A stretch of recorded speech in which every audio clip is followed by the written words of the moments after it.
लेकिन जो सबसे ख़ास बात ये कि जिस अनंतनाग इलाके में यहाँ आतंकियों की मौजूदगी की जानकारी मिली थी कर्नल मनप्रीत को, उस इलाके में एक बार फिर से घेराबंदी कर ली गई है और बहुत स्पेसिफिक जानकारी ये मिल रही है कि 10 लाख का इनामी आतंकी है उज़ैर खान, जो इस पूरे इलाके में मौजूद है। उसके साथ कुछ और उसके साथी हो सकते हैं और उनकी जानकारी मिलने के बाद इस पूरे इलाके की घेराबंदी कर ली गई है और यहाँ एक बार फिर से एनकाउंटर शुरू हो गया है। दोनों ओर से फायरिंग लगातार इस वक्त जारी है। कल रात को ये फायरिंग रुक गई थी, सुबह तड़के 4 बजे एक बार फिर हल्की फायरिंग हुई थी और जो जानकारी मिल रही है कि जम्मू कश्मीर के कुछ इलाकों में आतंकियों की मौजूदगी की जानकारी के बाद एक ऑपरेशन चलाया गया। आर्मी और जम्मू कश्मीर पुलिस की ओर से जॉइंट ऑपरेशन राजौरी में, जहां पर जिस तरह से 2 आतंकी ढेर किए गए, इसी तरह अनंतनाग में भी 2 आतंकियों की मौजूदगी की जानकारी। और अब रिफत हमारे सहयोगी जो मौके पर मौजूद हैं वो ताज़ा जानकारी दे रहे हैं किस तरह से चल रहा है ये ऑपरेशन और किस तरह से आतंकियों को अब वहां घेरा गया है।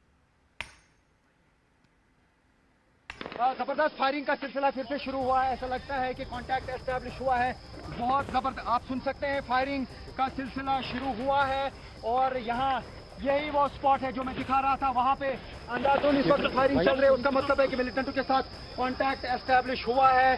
फायरिंग का सिलसिला लगातार शुरू हो गया है। आप उसका मतलब है कि मिलिटेंट जो हैं इसी स्पॉट पे हैं जिनके साथ कांटेक्ट एस्टैब्लिश हुआ है और एक लंबे अरसे के बाद अभी फायरिंग शुरू हुई है। फ्रेश फायरिंग हो रही है और ये वही स्पॉट है जैसा मैं पहले भी दिखा रहा था जहां पे बॉडीज रिट्रीव की गई हैं। उसका मतलब है कि इसी स्पॉट के इर्द गिर्द कहीं पर मिलिटेंट छुपे हुए हैं। फायरिंग जो हुई उसका मतलब है कि कांटेक्ट आप एस्टैब्लिश हुआ है। मैं देखिए ये जो पहाड़ का एरिया है यहाँ पर ये वो स्पॉट है, उसी स्पॉट पे अभी फायरिंग हुई और यही वो जंगल है जहाँ पे पहले कांटेक्ट एस्टैब्लिश हुआ था। जो अभी लगातार फायरिंग हुई उसका मतलब है कि मिलिटेंट अभी भी इसी एरिया में छुपे हुए हैं। और जिस तरह से वहाँ एनकाउंटर लगातार जारी है, उसी तरह से अब कर्नल मनप्रीत के परिवार से मिलने के लिए आर्मी के सीनियर ऑफिसर्स भी पहुँच रहे हैं। और ये देखिए ब्रिगेडियर शरद नायर इस वक्त यहाँ परिवार से मिलने के लिए पहुँचे हुए थे और जो आधिकारिक जानकारी दी गई है कि कल दोपहर 12:30 बजे चंडीगढ़ एयरपोर्ट पहुँचेगा कर्नल मनप्रीत का पार्थिव शरीर।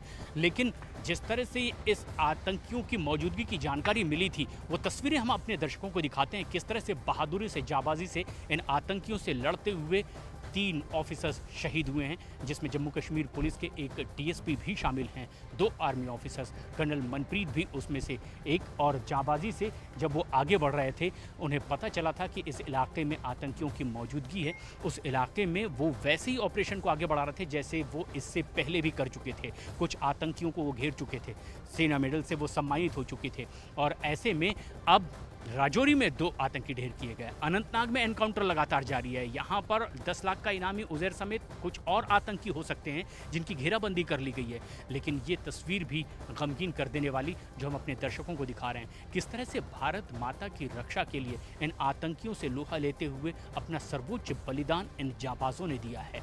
बताया जा रहा है कि राजौरी अनंतनाग में जिस तरह से आतंकियों की मौजूदगी की जानकारी मिली थी, आर्मी और जम्मू कश्मीर पुलिस की ओर से जॉइंट ऑपरेशन आगे बढ़ाया गया। वहीं अभी अनंतनाग में एक बार फिर से ये ऑपरेशन लगातार जारी है जहां आतंकियों की मौजूदगी है और उन्हें घेर लिया गया है।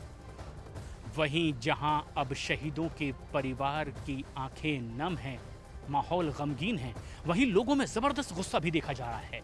जम्मू में भी कुछ ऐसा ही लोगों का गुस्सा देखा गया जहां लोग सड़कों पर उतरे हैं।